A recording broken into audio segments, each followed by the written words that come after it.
Go. So what do you see? Just the screen? Yes. And you can hear me? Yes.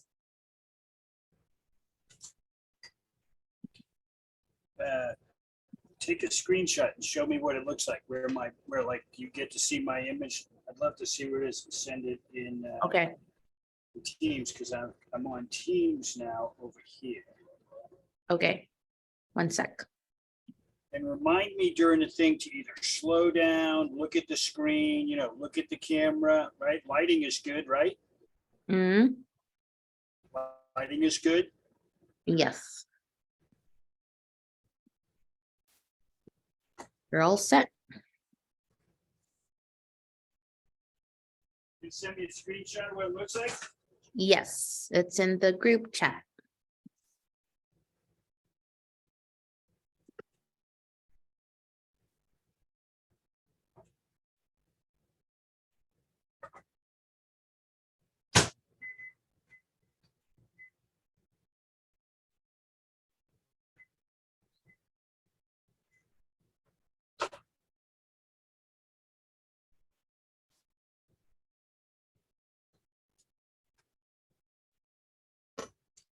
It's lasagna for lunch.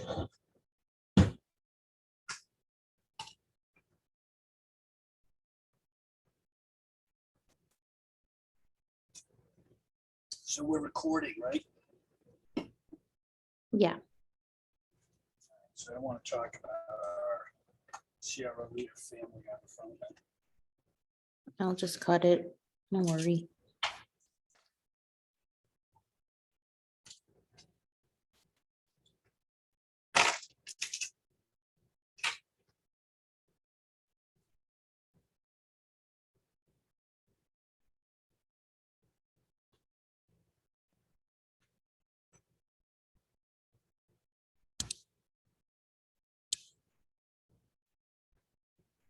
Should I do without the hat? With the hat. With the hat, Yes. even though it comes and goes sometimes? Yeah. Okay. Okay, bossy lady. What happened to Tina? I'm not saying You can pause.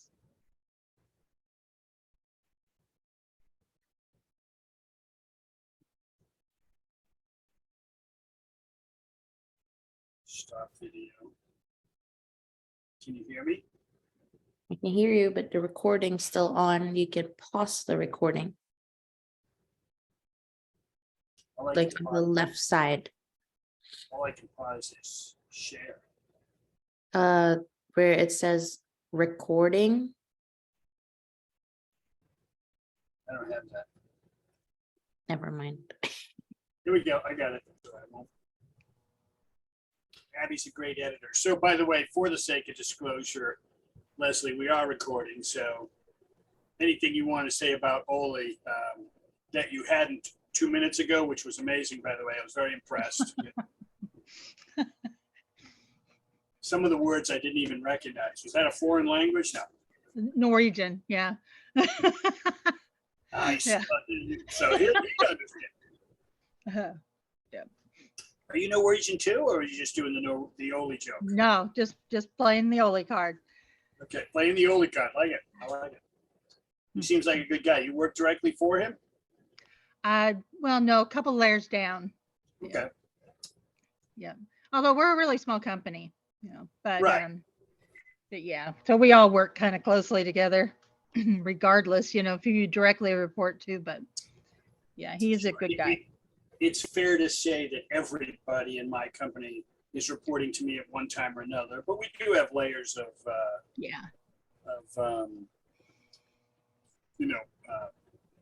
management, Yeah, and delegation. So exactly. Hi, Ole. So yeah, ended up with a good number of registrants. I think we hit 30. I took a quick peek at it last night or yesterday, and a handful of good fresh names. There's a couple of names that have been circling around the CRO leader sphere, but haven't made a CRO leader decision that I'm excited to see. Oh, But good. about 80% of them look fresh. Very There's cool. also there's a couple of blasts from the past, people who know me, from decades in technology, which is interesting because my last gig came from somebody I hadn't spoken to since the 90s. You know what I mean? But, LinkedIn and a ping here and there. And, maybe I squeezed in one happy birthday or vice versa in the last 30 years. So it's always good when I see somebody who at least registered. There's something triggered them.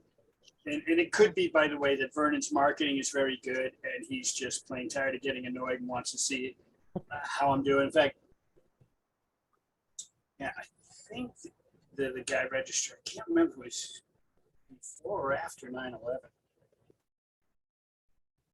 Yeah, it was after 9/11. It was in the early 2000s when he and I worked at the same firm. So I was a sales guy there. So I've worn many hats, not to mention my signature cowboy hat. You have lots of hats. That I was wearing. That I was wearing to keep my head warm. And one of our marketing consultants says, "Put it on, leave it on, leave it on."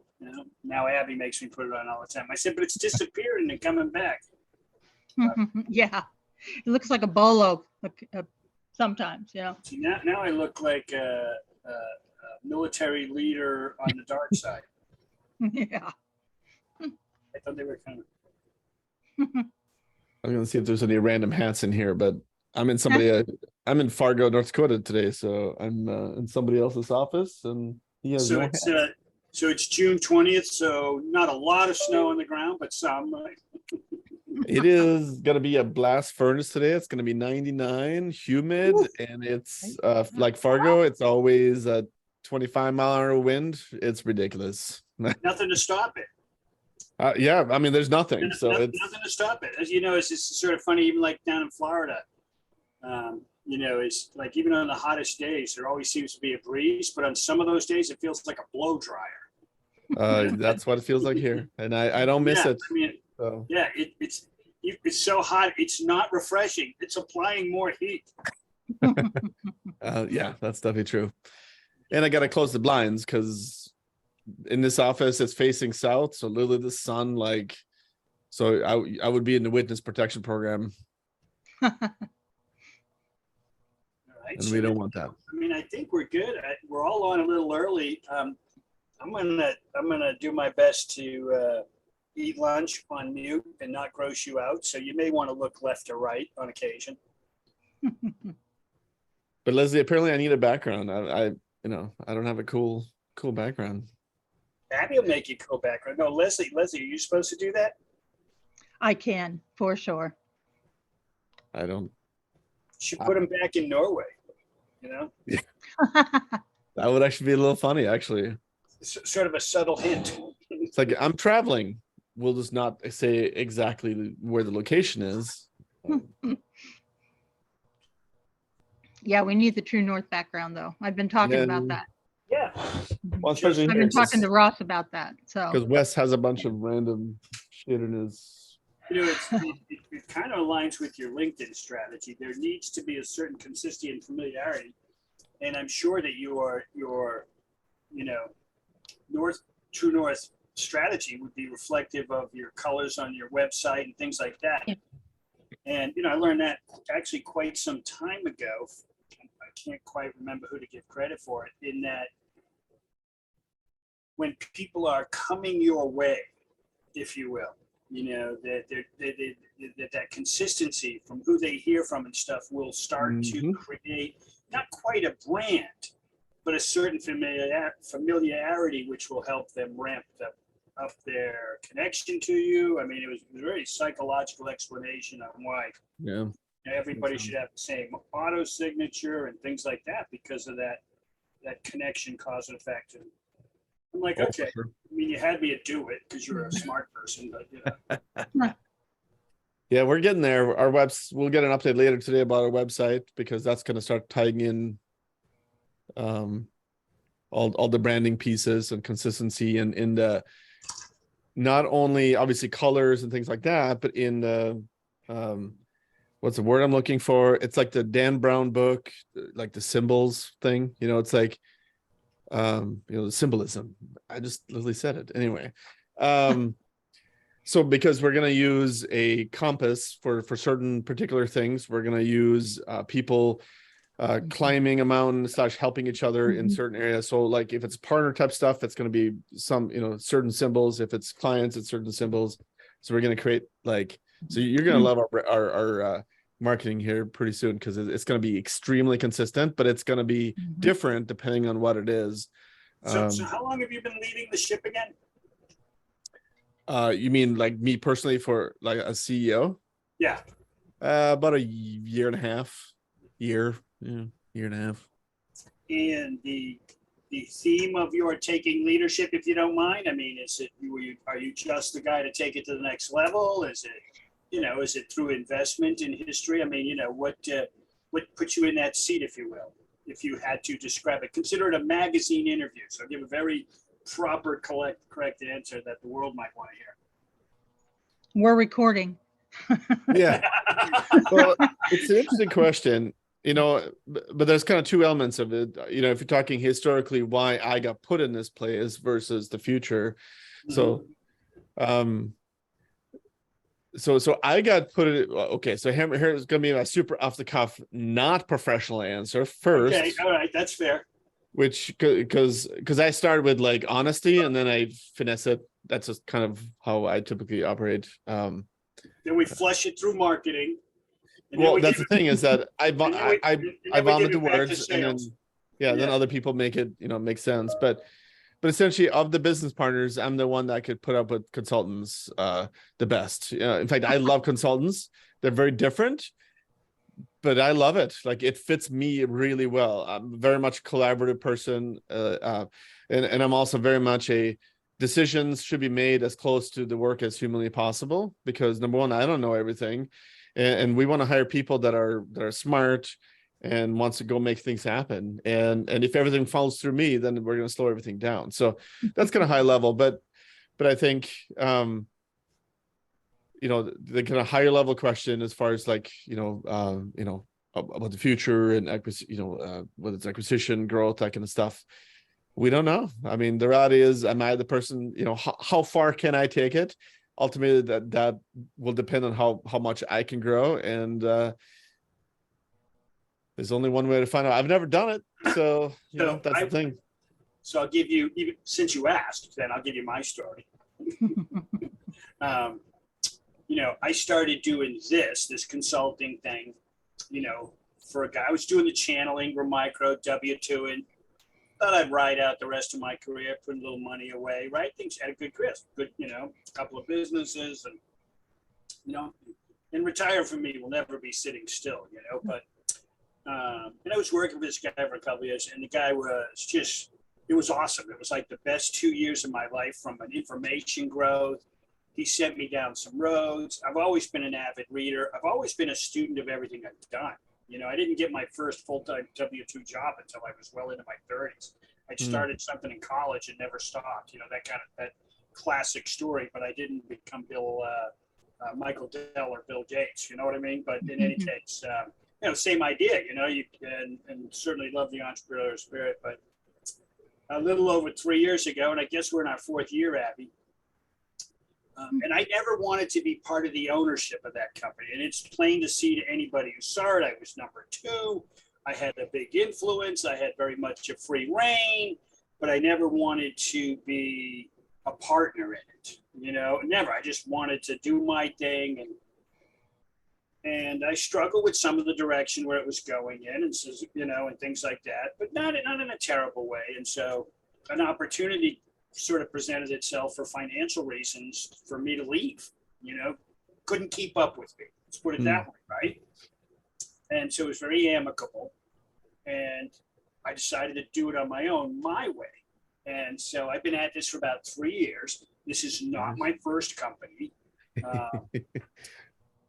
It's maybe my 10th. I've only had 2 that I sold. A handful of us really don't have any. I was really, my exit strategy here, like you say, where's it go? I hadn't thought about opportunities to sell it, but as it has evolved and I've started to meet and work with other people, I do see an opportunity for the work that we're doing to be, in a sense, sort of given to other people, which, you know, might lead to them either sending me a little money or just buying it outright. There is potential for it to, you know, if the right infrastructure, tracking, trainings and stuff get in place and get, you know, well documented, because my ultimate goal is to be the $1 million consultant. I don't know if you've read that book, and I'm with you on consultants. I've not. You know, I think when people try to go out and hire world-class sales management, okay, they find out it's very expensive and they can't get it. So they immediately start to settle, right? By the very default that I'm not going to bring in the chief revenue officer for Amazon or for Microsoft, right? So out of fairness to them, they begin to settle. And the problem is they get down so low that they get somebody who basically just wants to hold on to a job. And that's not a consultant. A consultant doesn't want to lose a client, but a consultant has got, you know, is very self-protective. And so I love doing this, and I have helped companies. My goal is to get, in a sense, famous enough within the industry. You know, I think I'll always have the ability to go to the mall, even in my hometown, without, you know, being, you know, ransacked with attention, you know, but Paparazzi. Yeah. Paparazzi. Yeah. You know, although I do think people like to take pictures of, but, you know, you know, but no, so it's sort of my exercise. So I'm enjoying leading this. I have a particular product that I started to offer, this MQC SDR bundle, which I now see as not only a great MRR, it's the gross margins are minimal, you know, but it's given me a cash flow and a platform and a laboratory, you know, and it's the ground floor of every sales initiative, which the smallest guys don't have a clue how to do, nor can afford to start it up. And quite candidly, the bigger guys don't pay any attention to, you know. I've seen guys with, you know, sales staffs. I've sat down and negotiated with owners and presidents and CEOs who have, you know, 25, 30 sales professionals, and just the most absolute lack of marketing, even though they have a marketing leader, you know, or the absolute lack of foundational lead generation activities, because their sales guys are all very well paid. And I think in those companies, I had a client that I know if they let me become I pitched them. I said, you make me become your CRO, okay, for 2 years, I will double your revenue. I will double your revenue in 2 years or less, and this is the check you will write to me the day it happens. And I'll come in for half of what anybody, because the skill was there, the team was there. So how many of your clients have sales staff versus the owner actually doing the sales still? So for this particular program, I'd say about 20% Have a sales staff? have some kind of designated salespeople.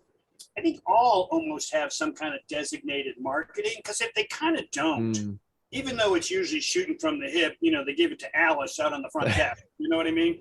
Which is not a bad thing, because personally, candidly, Abby went to technical school, okay, we were a technology company. She was hired as my personal assistant, but she understood technology. And by the way, she's our IT guy, but has this natural creativity and lust for it. And I provided her with the ability to educate herself and the tools and the opportunity to fail, you know, and to make mistakes, you know. And now I now have a right-hand marketing person that I still lead her, but I don't, whatever she says goes. You know, in fact, earlier I said, hat on or hat off? She says, hat on. Okay. No discussion, right? You know, the only downside is depending on where your head is, it like half goes out of existence. Well, I do think for her too, it is more about the marketing aspect. So that's what my company is. We're in pretty good shape. I did I did the trade show thing last year, and then I didn't do sponsorship. I did trolling, and Okay. investigating, seeing what kind of crowds are there, who is where. And I do think there's great value in trade shows for me. But I'm the kind of guy, I don't know if I've told you, but I've been a professional stand-up comedy. I've performed in hundreds of performances in the Boston area, in all the major clubs in Boston.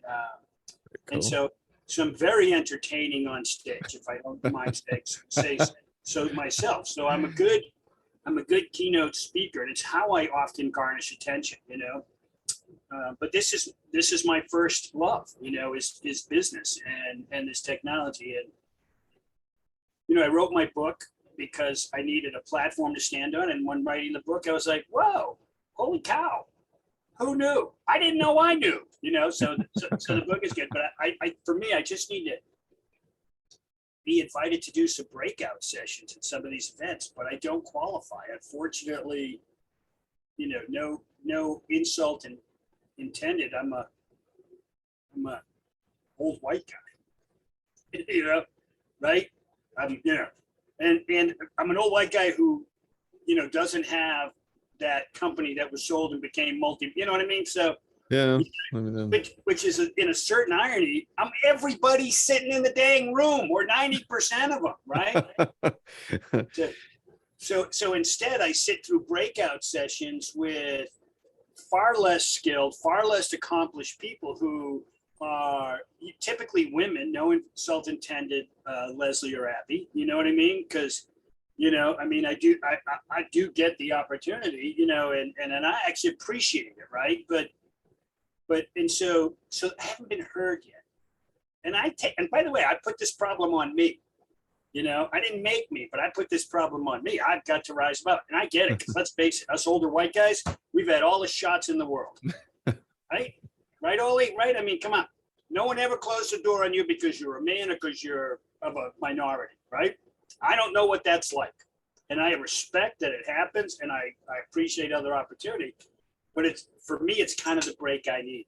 If I can get a couple of breakout sessions, get on stage at any show, I truly believe that my opinion will come to the point where I'll have enough of an audience where I can get what I believe I deserve for it. Right. Have you tried to submit a breakout session to IT Nation or whatever hell it's called? Yeah, many times. Okay. And every show, I do in the thing, and then they pick them out, and and I'll tell you what I'm going to get them. It's when I agree to sponsor. Once I agree to sponsor, I'll say, okay, well, you're going to give me 3 breakout sessions too, then, or I'm not doing it. Yeah, unfortunately, IT Nations are pretty much sharks. I've tried that; it did not work. Because we'll have a full booth at IT Nation in November, and it's like you can pay for a breakout session if you want. I'm like, yeah, I'm already giving you 35 grand. I'm not giving you more. Right. And so I almost joined Evolve. And because I'd gotten good feedback from other guys like you, by the way, about Evolve. But it doesn't open the door widely. At the same time, they bought a company that does what I do. And I went right down to the girl. I was just about to transfer the money. Oh yeah, he bought True Methods, right? Yeah. Yeah. Or something like that. I'm like, are you kidding me? You're telling me that the Evolve people are going to open the door to me when you just bought my competitor? Who's, by the way, whose ass I can kick. So if anybody does it and people start to fall in love with me, that whole team is going to come down and have me shot. That is probably true. She was a little embarrassed. She said, well, it's not like that. I said, come on, it's business and it's reality. And I don't think she really thought it through. So I didn't escalate it, but I just didn't do it. So to me, that's what I need. So in the meantime, I'll do my webinars, I'll grow my business, see where the world takes me. And we're doing pretty good right now. That's good. Yeah, we're kind of in the same boat. I mean, the reality is I would love to do more thought leadership type presentations at some of these events, but you kind of have to be in the in club. Like if you don't already know the people and you kind of know, like you said, know who you are already, it's pretty hard to get a shot. And that's okay. Just have to push harder. My theory is they're going to pay big. Right? When somebody puts me up there, then all of a sudden I'm going to be a headliner. Well, there you go. See, I'm going for it. Oh, right? And so when I do IT Nation, if you ever see me on the big stage, I want you to know it's going to be a high 5 figures, if not 6, or I'm not doing it. I'm going to go instead to Datacon. And by the way, I'm making my friends at all of these places. And of course, Datacon bought a company too, you know, and so. Yeah, Data was acquired by Kaseya, which, yeah, they definitely only care about money. If you want anything from Kaseya, you're gonna give them cash. That's, Right. That's money talks. That's for sure. But you know what? It's not unfair. They've got the audience, right? Yeah. I mean, right? Yeah, it is what it is. It's This is not stand-up comedy where I'm, you know, right, where I'm, you know, which by the way, right out of the gate, I never did a free show. Oh, really? I never had to Nice. do an open mic night. Well, I actually took a course in Boston, and bookers go to the show that they give it to you, and they give you a check for $1, you know, at the show. so you can say I never did a free show. And so, and I never cashed that check, by the way. It's still framed. So, and they said, now you can call it, you not only graduated, you can call yourself a professional comedian because you've been paid. It's a great show because all of the class has all kinds of family attending. So it's a very fun show. They booked a big hall in Boston, and bookers come just for fun. And many of the acts are cheesy. Many are good. Most are raw. But other comedians go because they're looking for people to open their show or do their local shows who might be able to fill seats, you know, you know. And so, I mean, I got booked at a show one time. And I was getting $75, and I show up, and the lady says, "Well, you know, you're supposed to have 3 guests, paying guests, come with you." You know, and I'm like, I didn't know. I said, "Am I going on?" You know. No.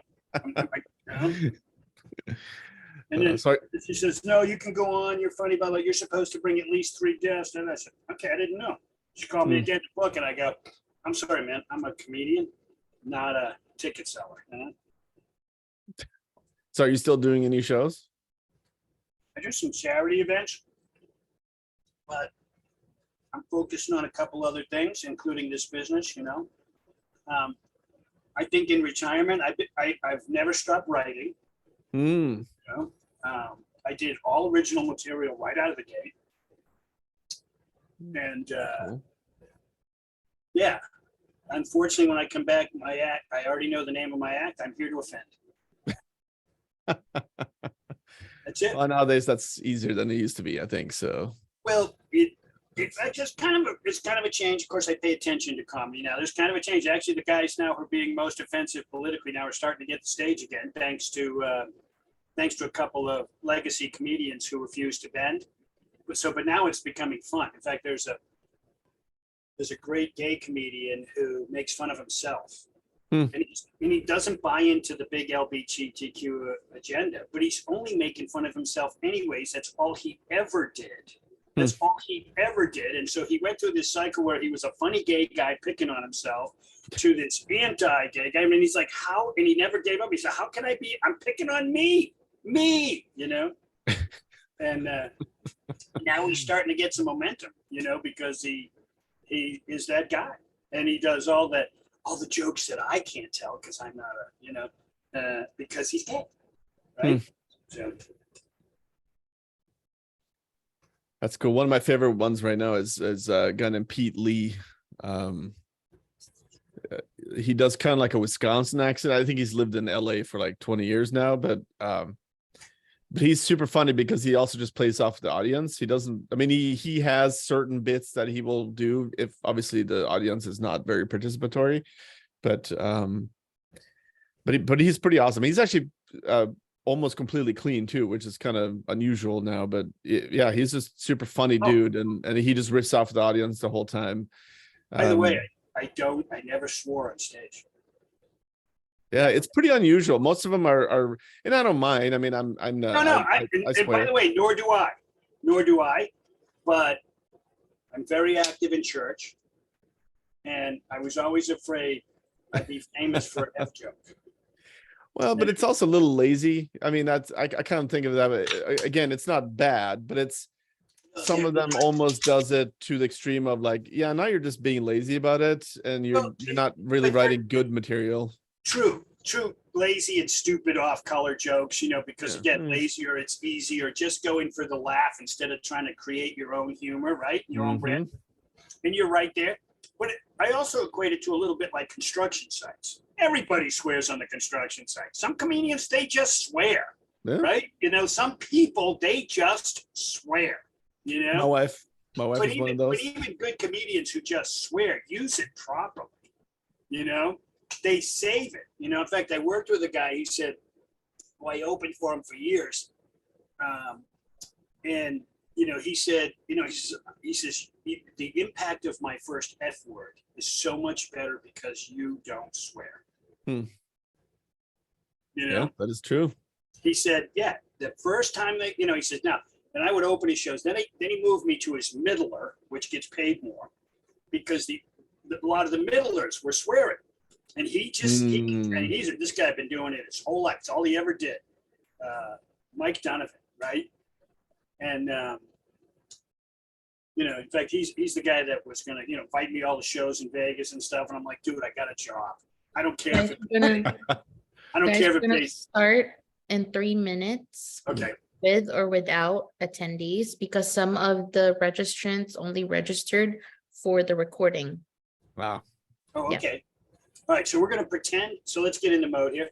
So I don't have a call. Yes, it's 12:57. We're going to do the stuff a little bit late. So let's go into mode here. Yeah, let's give it like 3 minutes. Because some of them left a note saying that I'm only registering because I need the recording for this. Okay, that's fair.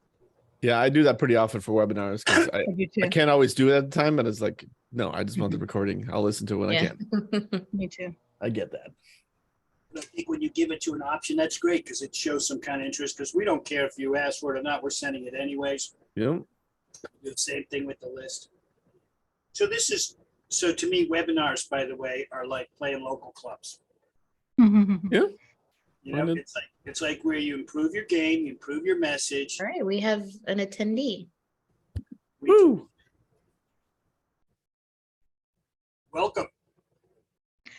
Get started in just a few minutes. Thanks for joining early.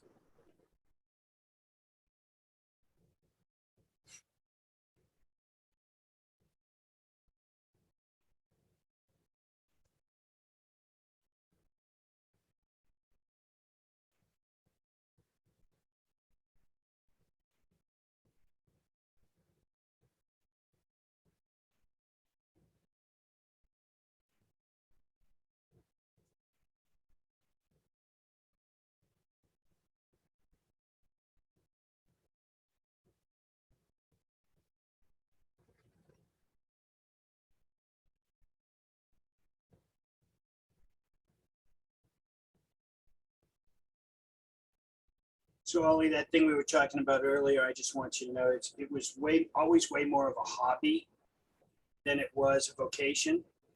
And I think it's why I had so much fun. I can see that. Of course, life is what happens, but and yeah, of course, you never give up your hobbies. Like you can still do it. So.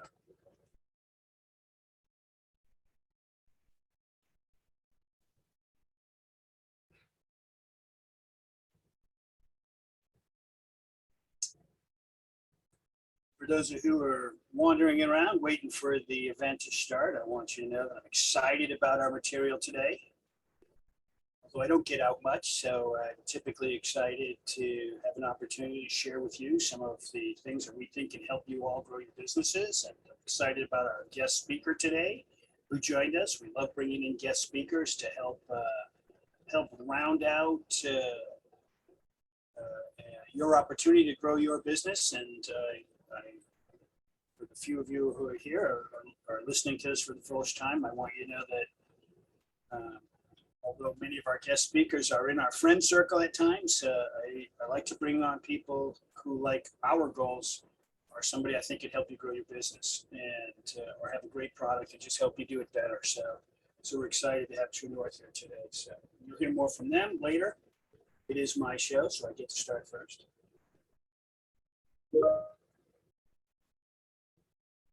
All right, it's 1 o'clock. So for those of you who did attend on time, I'd like to get started. And little housekeeping first. You don't have to turn your cell phones on. I do believe we have you on mute. You don't have to turn them off. But I would like you to know that we're all going to send you a recording of this. And any documents we share in slides, we'll give you some of the raw copies of those. But if you have any questions or anything else like that, please go ahead and put them in the chat. Somebody other than myself is monitoring those and will interrupt me if the question is appropriate around the slide that is in front of you or in front of us all. Otherwise, they'll also make sure that we get to those. So thank you for joining us today. Oops, let me start with the right slide. And our content today is 7 things you must do to grow. We're going with a spring theme because I do believe today or tomorrow is the first day of spring. Woohoo! You know, for many of you, that's a good thing. And so we thought we would leverage that. And so let's get started. Okay, we're going to talk about things that will help you grow.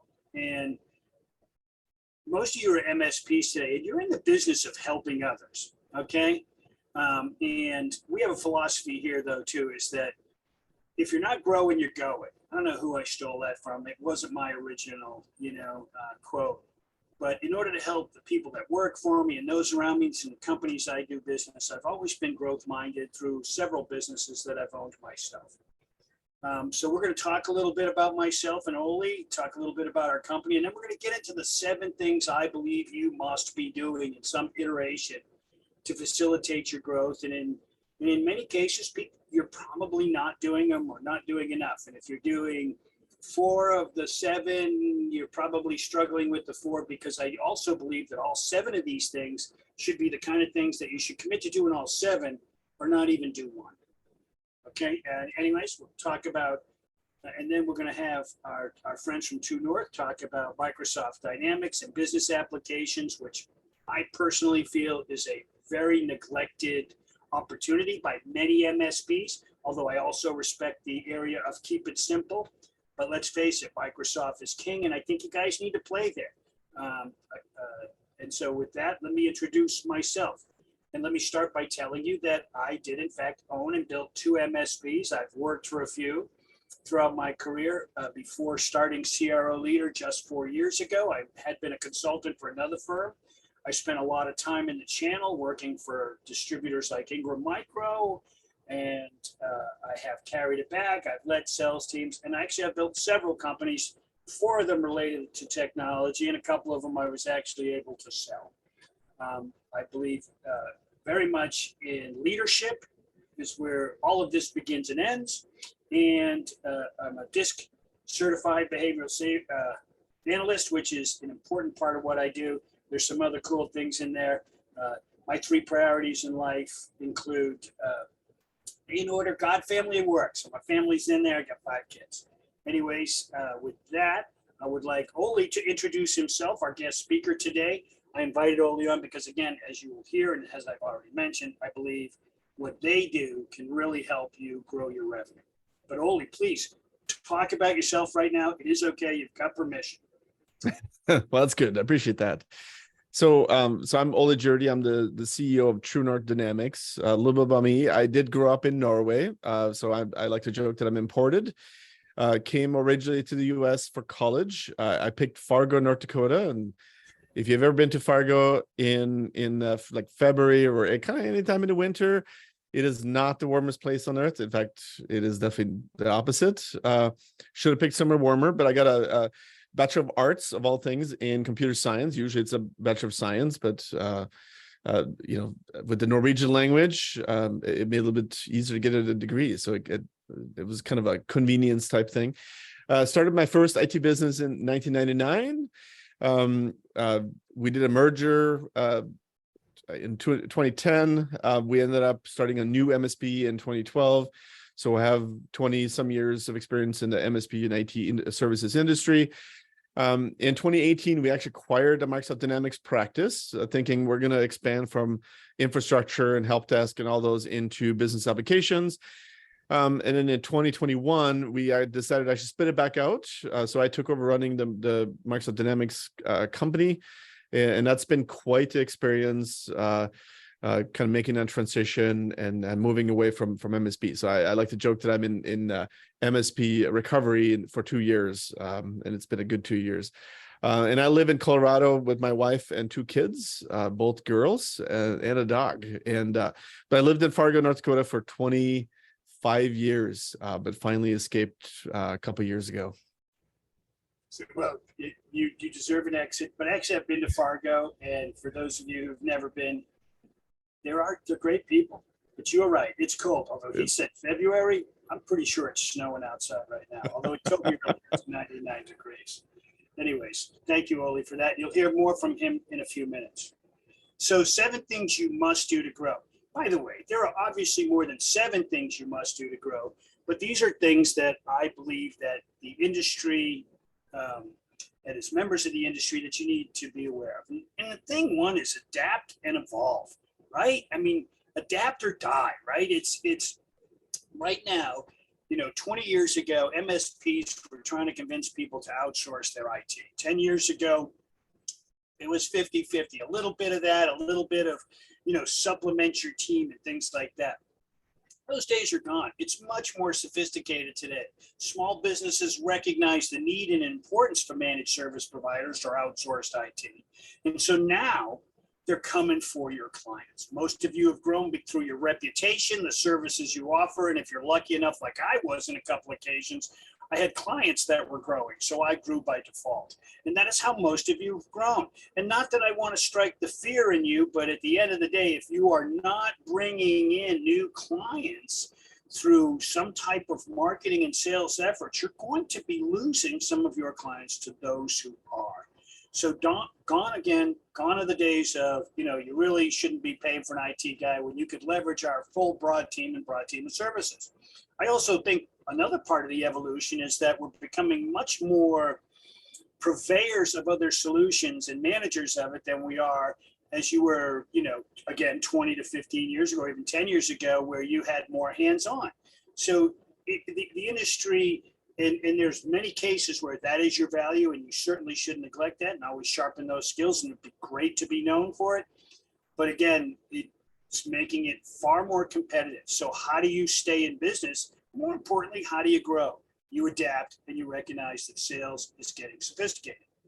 The second thing, okay, and I love this one, start choosing your own clients, okay? Listen, this is a good time to put your nose up in the air and get a little snobby, and because here's the deal. If you're not choosing your own clients, you're going to have a client base that is difficult, expensive, costly, low margins, okay? Now, you can't choose to have Walmart be your client. That's a little difficult. What I'm really trying to emphasize here, though, is that you focus on people that you want to do business with. However, there is a very important caveat, and that caveat is that they would in fact choose your company. And the best way to know that is to go after people who are like your client base.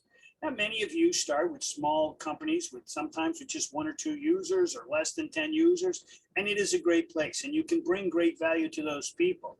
And it's difficult to scale because every one of those has to get their own bills, and to get up to 1,000 users, you need 500 clients if you're averaging 2 users a client. So of course, most of you want to grow and get larger, more sophisticated clients. But it is difficult to bring in a customer that has 200 users when your largest customer has 50, or your largest customer has 12. So know your client, create an ideal client profile, create it from what information you have within your company. Every MSP, yes, I repeated myself, it wasn't a blink in the system here, has a unique client base, even it's based on geography. Now, here is a very simple thing that we use to create an ideal client base, and is our ideal client profile criteria and scoring. we do not put any name, any prospect in our marketing system that doesn't get at least 50% of this potential score. The top three things are candidly the only things that should really vary from you. The remaining 6 or 7, okay, you should pay close attention to us here at CRO Leader, because we've had tremendous success with helping people grow their clients by making sure that we're talking to the decision makers, that we have the right contact information, that we're leveraging our LinkedIn strategy. But the first two are, the first columns are a vertical. You know, most of you feel like I'll take anybody. That is not a long-term strategy. And if you take a close look at your client base, you'll probably find you're servicing more than one gas station, or more than one doctor, or more than one dentist, or more than one nonprofit. Okay. And so you should start there. I also like to say, if there's a vertical that you want to break into, that should probably be your second choice. If this were your deck, that would be you have a lot of clients in professional services, but you'd like to do more dentists. You happen to live in a place where people like to take care of their teeth. So it's not England. Sorry, my friends in England. But, and that's it. And again, the user count. What does your base look like? When I developed this particular one, I was talking to a guy who said, look, man, it's going to be difficult for you to bring in larger clients. I don't like to help people market to people with under 10 clients, but in this particular case, I remember this gentleman and his company, great people, and we did some tremendous things for them, okay? But we focused, I said, look, man, your sweet spot's 15 to 30. In general, in the industry, I believe the sweet spot is between 25 to 75 users. And the reason I believe that is 25 is absolutely entrepreneurially small business, sophisticated enough to realize the importance of technology, and the people typically know how to run a business. And so it can become a great partnership because you're in business too. Secondarily to that, up to 75, it's typically easier to get to the decision maker. And so, granted, the larger the company, although in healthcare, I always tell you to start with the office manager in the doctor's office. He's still making good money being a doctor. Some of those industries they will delegate, but 25 to 75 is a pretty good sweet spot to market to, and it is rich in numbers of small businesses. Distance from your office. I always loved this one. I had a client in Reston, Virginia, said, well, we'll go 25 miles east, 25 miles north, 10 miles south, west, and then 1 mile east, unless it's the middle of the day or the middle of the night, and so distance from office is geographically a good way to do it, but ultimately too, sometimes we even go as far as to break it down in zip codes. I live myself in Braintree, Massachusetts, just south of Boston, and I can drive through Boston with no traffic in 15 minutes from my house and be north of it. At rush hour, it can take, on an average day, the same trip can take over 2 hours. On an average day. On a terrible day, something goes wrong, get a hotel. Okay, so distance from office is not always geographical, but these are the things you need to think of. And then more importantly, on thing 2, talk to the decision makers. Do they value technology? I'm not going to go into much great detail. By the way, I will go into this though. There's one here that says, do they have an MSP today? And I'm sorry if you're not a client to CRO Leader, but I love prospects that have an MSP today. Why? Because they're already buying what we're selling. All we need to do is prove that our services, our company aligns better with their needs than yours. Okay. And even though we may not be right, we are skilled, and we are sophisticated in actually determining that, because sometimes we also determine we don't stand a chance. Anyway, so this is the criteria. This is one of those sheets you'll get a copy of. 3 things, divide the effort. So you're trying to grow your business, you're a small company, you're like, wait a minute, I can't hire all 5 of these people. And I'll speak briefly to each of these vertical columns, because I want you to take a look at it initially as in fact, sort of dividing and conquering and knowing who has responsibility for what. And for some of you that do have sales professionals, closers or appointment setters or account managers, too often you are giving them duties and responsibilities that candidly don't fit their job skills that don't align well. But let's face it, most small companies like Ole's and mine, you know, we got a lot of people who have to, we're CEOs and chief bottle washers too, right? So, right, these things happen. But dividing. Marketing's primary responsibility is to put together those marketing qualified contacts. They're the ones that should recognize who they are. They should be driving it and marketing towards those individuals. And when they show a degree of interest or awareness, even more than interest in your company, then and only then do you have a lead. Yes, they should produce pretty markets and pretty glossies and great websites. But ultimately, too, the target market responsibility, with, of course, your leadership, should fall on them. Don't leave it to your sales guys to pick who's the best customer for you. Remember, that was thing 2 is the ideal client. Marketing should be behind driving the ideal client efforts. Everyone in your team should know that's a leadership thing, which is the far column on the right. So that's where you sit there. We believe that SDR, sales development representatives, have 2 goals: to cultivate awareness of your company and to set up meetings. That's all they live for. That's all they breathe. They should be bonused on that. And we have found that the best appointment setters don't always make the best closers. And the best closers usually really struggle with getting appointments, okay? Because it is a different skill set. It's a different personality. It's a different cost. So get a team of SDRs or an SDR and have them focus on getting you appointments as the owner, or getting your sales professionals appointments. If you've invested in a sales professional and you don't have some kind of background business development SDR work going on, you're shortchanging them. You're not setting them up to fail, but you're not setting them up to succeed. Now let's talk about sales professionals. You want to go out and hire a sales guy, or you've got sales professionals. The best managed service provider sales professionals are those who can align what your prospect needs from technology to be both competitive, to mitigate risk, to improve efficiencies. Your sales professional must recognize that in the small businesses they're dealing with and be able to demonstrate not only how you meet those, but how you will excel. I want an MSP that's going to give my company a competitive advantage and is aware of my competitors. May sound crazy, but the most successful sales professionals in managed services understand business, and they understand the importance of the efficiency and risks, and they don't go around talking about how, you know, they got a great partnership and our response time is great. They go around talking about the downfalls of your reputation from being shut down, the downfalls of your profitability from not automating and tasks that it should be done, or the importance of what happens to your business when your technology is not succeeding. That is who you want to close. Account managers, they keep your clients compliant to your arrangement with them, and also look to sell them the products that they're not buying from you today, which should be on that list, by the way, is some dynamic services. That was a shameless plug for my friend Ole, but you'll get more on that later. But that is what, Ole, but that's what account managers do. They look and say, yeah, we're doing their help desk, we're monitoring their network, we're doing their security education, but are we helping them improve the quality of their dynamics? Are we introducing dynamics as their ERP? Because we see all these other pieces that you should be aware of. That really falls at the account manager level. By the way, as an owner of an MSP, you probably graded all of these things for a variety of reasons. But if you're going to go next level, you need to figure out how to scale these and how to break them out. And so thing 3 is to divide the effort. And if you can't, I highly recommend you start with the 2 on the left, period.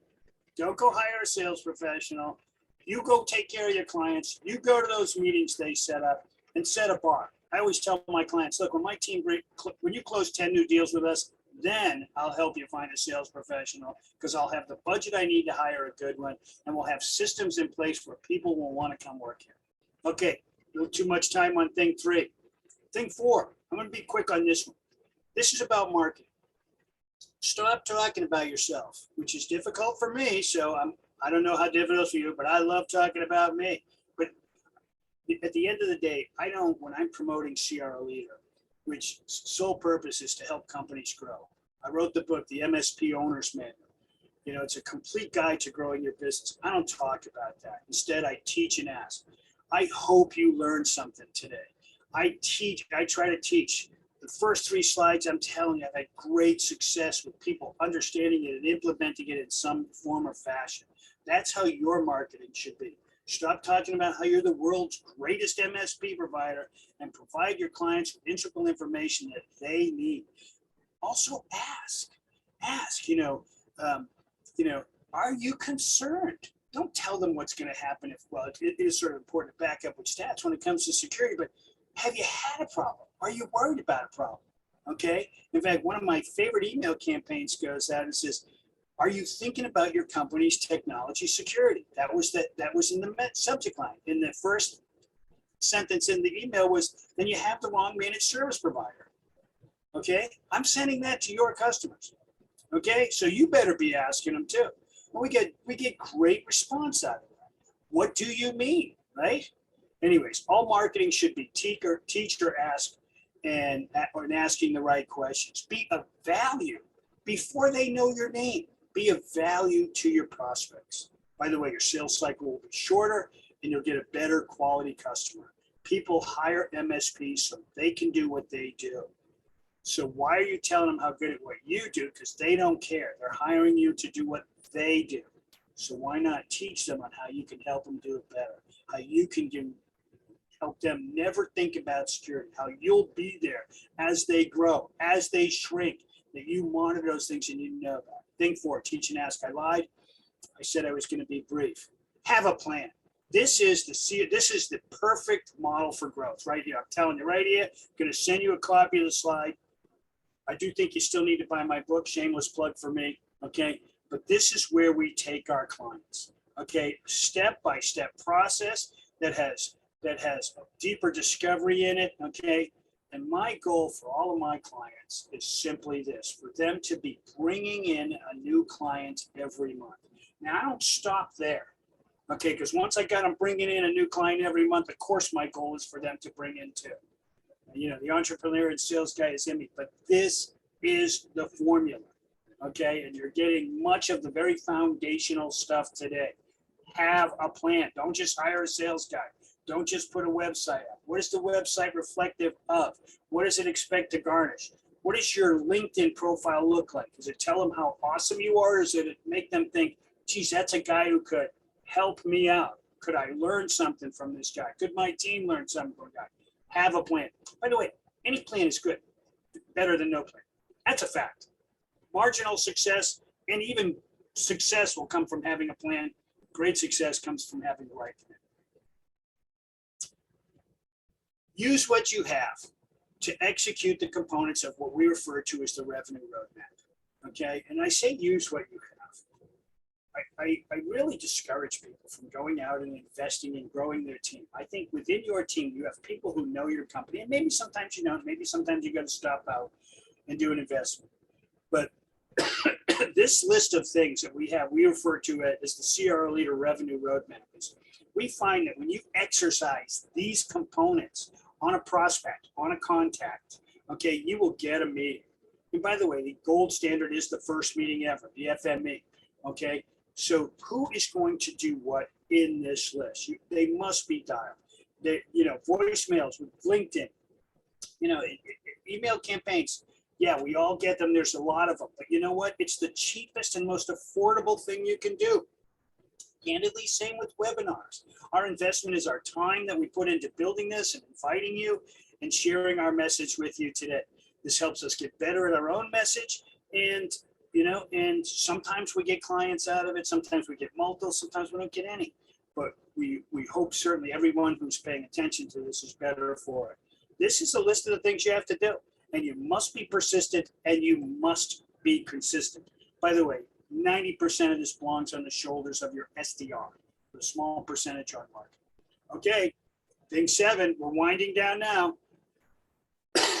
Remember in the last slide, I said, use what you have. Okay, and then at that point,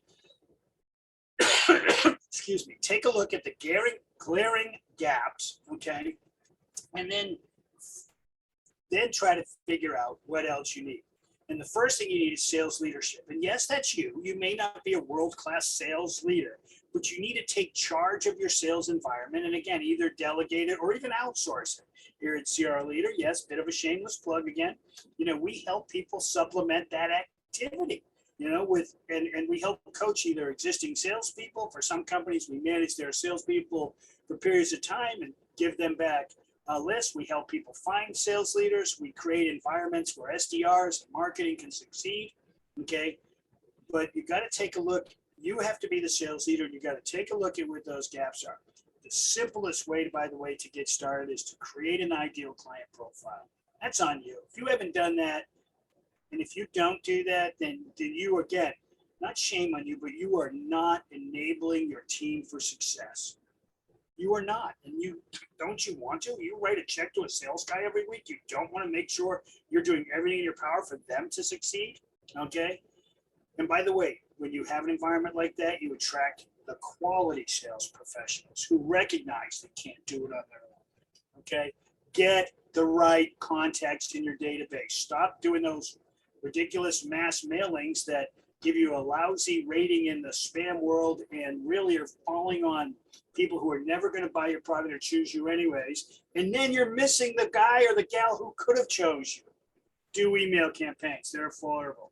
And always follow them up. Always, always, always. Don't send them out and wait by the phone. I can't tell you how many people do weekly campaigns with no additional activity to it. In my opinion, you're chasing those people to my clients. Okay, so how do you get started? This is an offering that we have here, okay? There's 3 ways for you to start this, what you've learned today, these 7 steps. You can do it yourself, and we can help. You got people in place, let us help you formulate it out, get it into a better process. We can help, okay? For those of you who don't even have it in place, listen, I love to talk. If you haven't garnished that already, although this is my webinar, but give me a call. We can chat. If you have an environment that you would like me to take a close look at for a small fee, I'll assess the environment and give you a list of the things I think you will need first and second and later to get yourself started. We also have the ability to get it started for you. And we started that program a couple of years ago, and it ended up in the 3rd. We have some SDR services and some contact building that we were doing for starting for people. We build them in your database. This is not something we have. And when we've kind of got to the point where we want to hand it off, we have a handful of clients who said, why?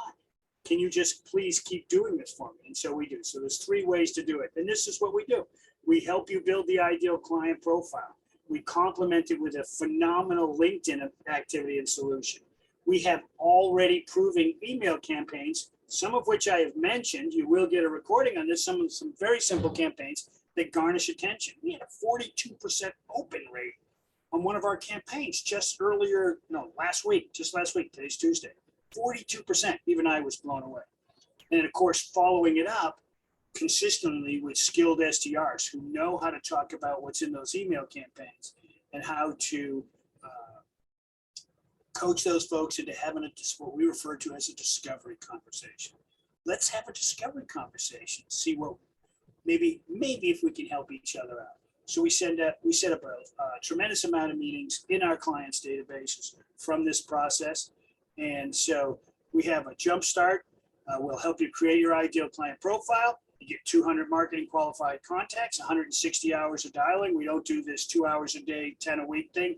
We buy a block of hours so we can use them on your database in line with your campaigns. We send out the campaigns, and it's a 6-month program for $1,100 a month, and it just gets you off and running.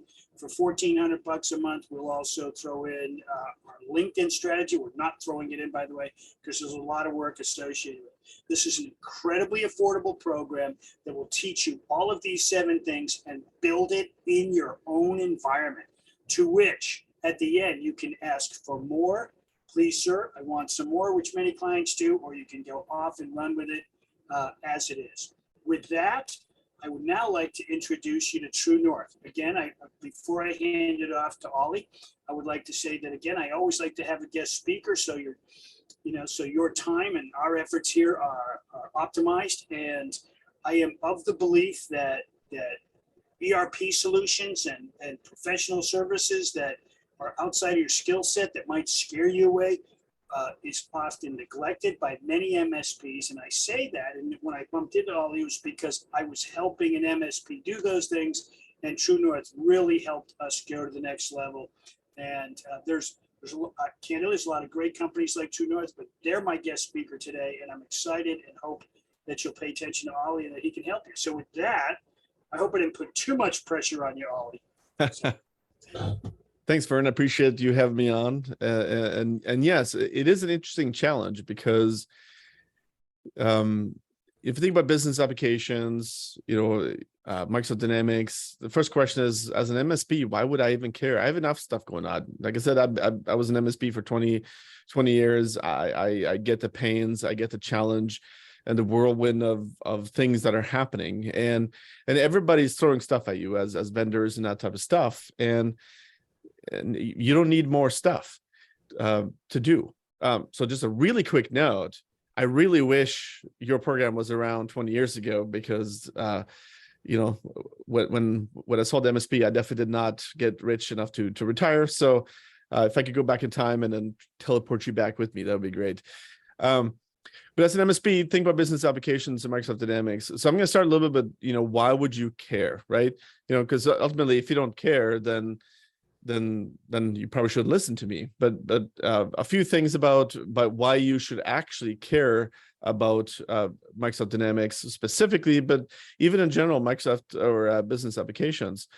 So the first of all is you're getting pressure from other places to deal with these things, and not just your clients. But if you look at Microsoft is actually pushing everybody that does transactions on CSP. If you do Office 365, any of those, to push MSPs to do more of the Microsoft cloud. So obviously, Office 365, email, all of that into Microsoft Azure, and then obviously into Dynamics. So that's the three primary Microsoft clouds, and they want everybody to do it. Well, the challenge is getting into Microsoft Dynamics business applications. It's really consulting. You're working with the business process, everything from the sales department into finance into everything else, and that's a big undertaking. Now, could you build a practice around business applications?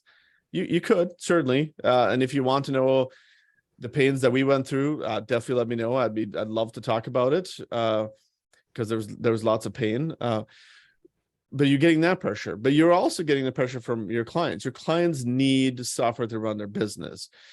Now, do you have to do it? Do you have to learn how to implement the software and that kind of stuff? Not necessarily. In fact, as an MSP, you may not want to.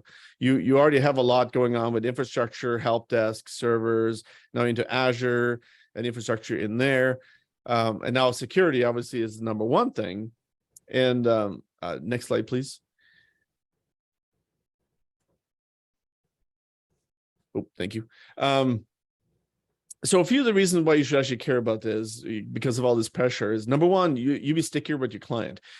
People don't switch business software. Once they're on, whether it's, if you think of a dentist, have a line of business software, they're not switching off of that. That would be an incredible amount of pain. If you think about maybe a larger company, maybe a manufacturing company, if they're tracking everything from their sales, production, into support and everything else and finance in the business, they are not going to switch it.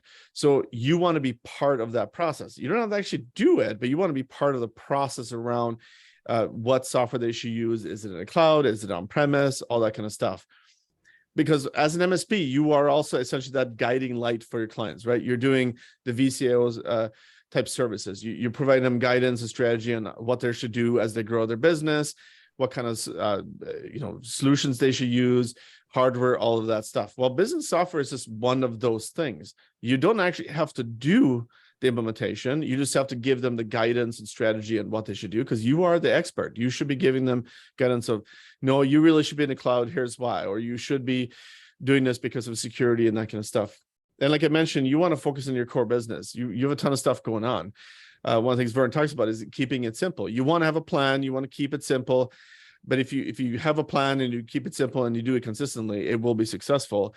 So you want to make sure you also don't distract yourself. When we acquired, as the MSP, the Dynamics practice in 2018, we probably should have gone out of business. We were just too stubborn, I think, to go out of business because we lost focus on our core business, which is why then in 2021, we split them back out, because there was two businesses with its own set of core business. Well, you can't do both with the same people at the same time. It's a big challenge. But more importantly, you can actually make money without the overhead. Now, I know every vendor says this. Like if you go to any shows, whether it's IT Nation or Kaseya, they're like, oh, you just sign up with us and magic happens. It's super easy. It's no work and that kind of stuff. And if you've ever been through that, I have found it to be never actually true, not even a single time. There's always work, whether it's how you support it, whether it's how you implement it or deployment, or the issues that the vendors never tell you about up front, and then you have to deal with the issues and all of that stuff. But our goal is that we want to, we could be that partner where if your client needs business applications, you can refer us in, you can be that guiding light, you can be there to protect that relationship with your client and bring us in, because otherwise they're gonna find somebody else. There's lots of companies that do business applications, but you want to be part of that selection process, because then you can control your controllable and make sure you are that guiding light for your clients. You want to be seen as the people that know all the technology stuff. Even if you don't do it, think of it as like a general contractor. They don't always do every piece, but they're always going to be the guide and control their controllables. Next slide, please. All right, so just really quick, most of you probably already know this, but I do want to cover it a little bit just to make sure our acronyms I'm using is making sense and that kind of stuff. And ultimately, it's software that runs part of all of our business, because sometimes it's just sales, or it's just ticketing, or it's just marketing or support, but a lot of times it's actually everything. Now, those may kind of sound like MSP terms. Well, really, they're just business terms. Every business has some kind of support, some kind of accounting, some kind of marketing, sales, or even ticketing. Even if you think of like a manufacturing company, they support what they manufacture. Well, they need a ticketing software. So it's usually one of those or some combination of those. Now, there's lots of examples, and you run into a lot of these, whether it's HubSpot is a really common sales and marketing CRM, or Salesforce kind of on the enterprise level, Sage Intacct. But even as the MSPs, if you think about ConnectWise Manage or Autotask, or the newer ones like Halo or Synchro, those are actually just business applications. Now, those are actually maybe more appropriately called line of business software, but line of business is actually just business software. But there's specific industry software, there's general software. So Microsoft Dynamics plays in the general business software. What does that mean? Well, literally any business could use Dynamics, including MSPs.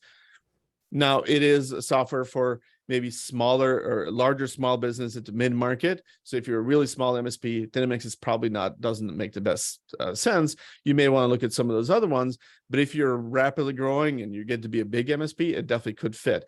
So Dynamics is essentially good for any business. I mean, pretty much anyone could use Dynamics if there's not like a better line of business software. Like I said, like a dentist, they are probably better off using line of business software. But even in the case of line of business software, you probably want to be part of that selection process to make sure you can ask those questions around guiding the client around security and cloud or on-premise and all of that kind of stuff. So it's really quick about business applications. Next slide, please. All right, so I covered this a little bit, but who is Dynamics good for? So like if you're looking at your clients, who of your clients might actually need to use Dynamics or might already use Dynamics? Well, it's typically better for the larger small business into mid-market. So I define that as 50 to 5,000 employees. So Vernon mentioned the ideal MSP client is that 25 to about 100. So this is on the bigger end of that. And then if you do any co-manage where they have their own internal IT staff, they guaranteed has some kind of business applications, and most likely already. It could be Oracle, it could be some of the bigger ones, it could be HubSpot or any other ones I talked about. But the common ones we see is really manufacturing, a lot of professional services. So think of that like it could be theoretically lawyers and that kind of stuff, but more commonly it would be like HVAC companies. If they get like a large HVAC, they have a bunch of trucks, they have 100 HVAC people out there and that kind of stuff. That's a really good candidate. Transportation logistics, trucking companies is a really common one.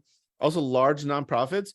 For the smaller ones, there's lots of nonprofit software, but for the bigger ones, they often have unique needs that other software can't necessarily do. So the power of Dynamics is it's a platform. If you ever touch SharePoint, it's the same thing. You can use it out of the box. It's okay. But the power is actually you can take it and customize it to fit the business. And that's what Dynamics does. It lets you use the base of Dynamics. You don't have to reinvent the wheel. You don't have to build it from scratch. And then you can customize their processes and systems on top of that to fit the organization and not have them forced to change everything in their business and processes and people and training and all of that pain to the software. So looking at your clients, it could be any of them, unless they're really tiny. Now, in those cases, they probably use like QuickBooks for accounting and that kind of stuff. But even those businesses eventually, hopefully, would actually outgrowing those software. They're going to need something new. You want to make sure you're there to help guide them on that.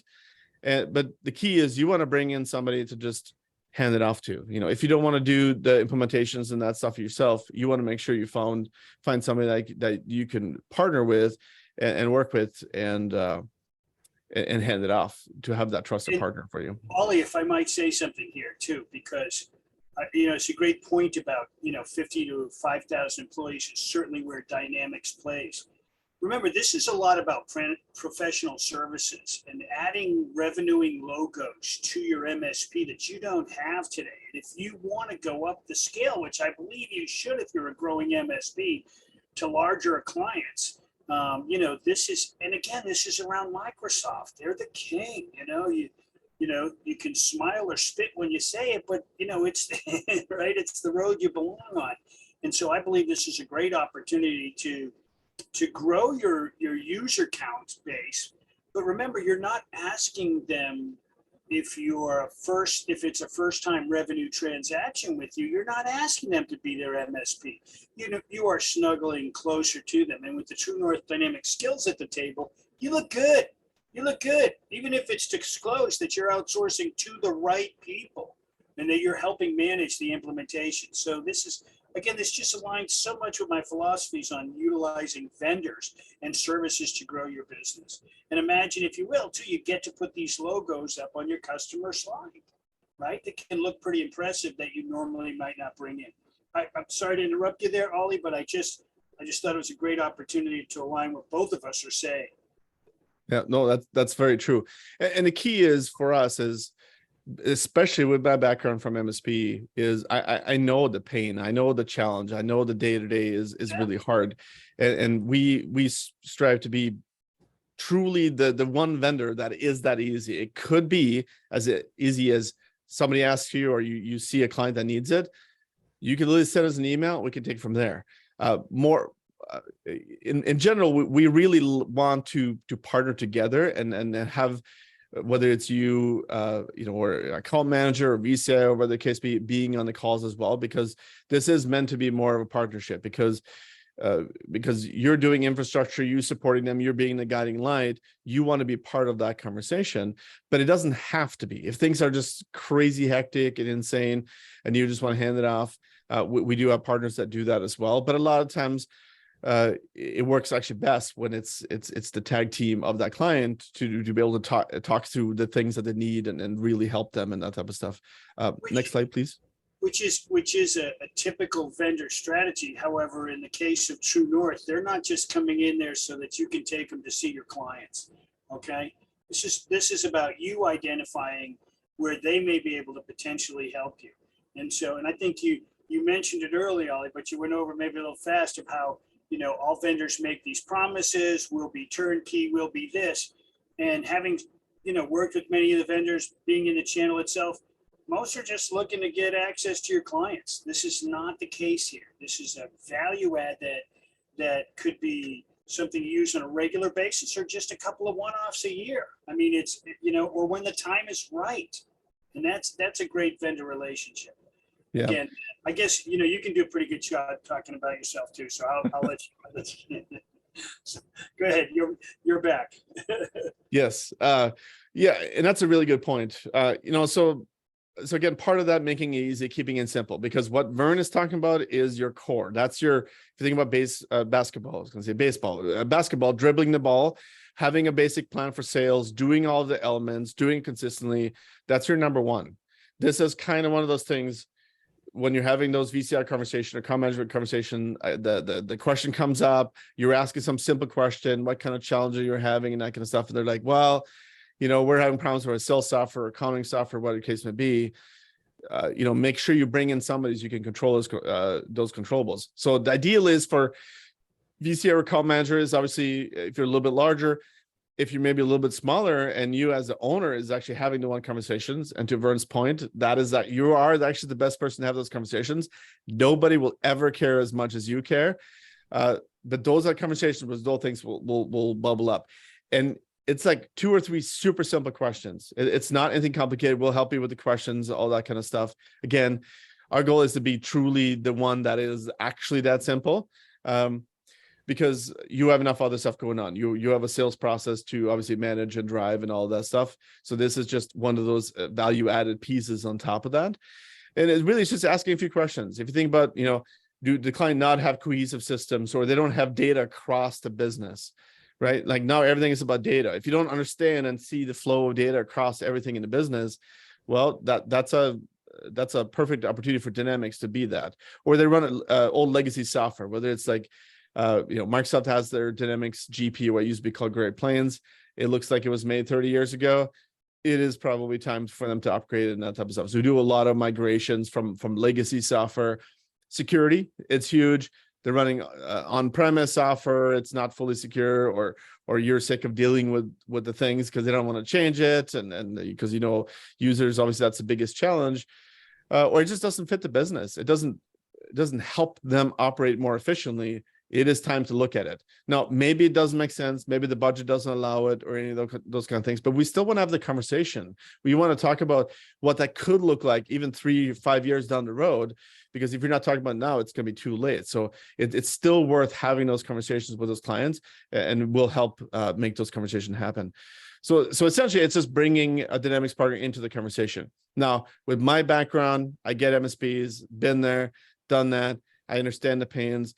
Part of our goal is to continue protecting that relationship that you have with your client, because you are those experts. So for us, is when they need Azure or Office 365, anything else, we're not going to touch it. That's when we bring the MSP back in to say, no, you need to talk to your MSP, because that's the experts that handle all of that for you. So for us, it's just kind of keeping it super simple and being there to support you and help you, and that's our mission in life at this point. Next slide, please. All right, so just to keep it super simple, I'm not going to go through this, but I love the circle of opportunity. I don't know, I just made that up. So this just kind of showcases what we do as an organization. Now, those sound like, general terms, sales, marketing. They're actually Microsoft Dynamics application names, as Microsoft often does. The names are kind of interesting and sort of generic, kind of like Windows. But we can support every part of an organization's business. And it doesn't matter essentially what their industry is or anything else. If they're having issues, if it's not efficient, if they don't have a cohesive 360 view of their business with the data and everything else, we can help make their business better. And we just love being the easy button. And all of our sales is through our channel. So again, with that background, we partner with MSPs to provide Dynamics to the end clients, and that's actually all we do. And if you're at any shows, some of the bigger shows like the Shell Company Exchange or Next Gen shows or IT Nation in Orlando or Kaseya, we're actually at a lot of shows. So we'd love to meet in person too. Even though video is great, it's convenient. We can all do it while eating lunch or something else. There's no substitute for the human connection, and that's kind of our ethos is. The humans are that's what's important. Software is just technology, but really it is what the people do with the software and technology that's important. And we try to infuse that in everything that we do. So with that, I will hand it back off to Vernon again. Well, thank you again, Ole, and thank you for joining us here today. And I actually want to, we'll leave it, type your questions in there if you have them. I do want to say, Ole, that, as I was listening to your deck today, and I know we've talked many times in the past, and I don't know why this hasn't occurred to me sooner, but I would suggest any MSP using this that they could utilize CRO Leader and some of our offerings to help, look at their existing client base, or even to promote offering this service within their client base. And so Ollie, you and I should catch up again afterwards, and I may use this within some of my existing clients within their business, because I truly believe this is an opportunity to bring value. And so why don't we craft something together and sit down with people who are playing with both teams and see if we can't show them how to grow their business with this. So for those of you who are listening, I hope that both of us have showed you things that you don't know today. It's always our goal. At a minimum, confirmed what you do know. You're ahead of the curve, but that's what we're here for. We are both here to help you grow your businesses and make some money. Sure, it's self-serving. That's the upside, though, because for both of us, if you're not growing, neither are we. So thank you again for joining us. You will receive our contact information, and you will probably receive a copy. You will receive a copy of this recording, any support documents.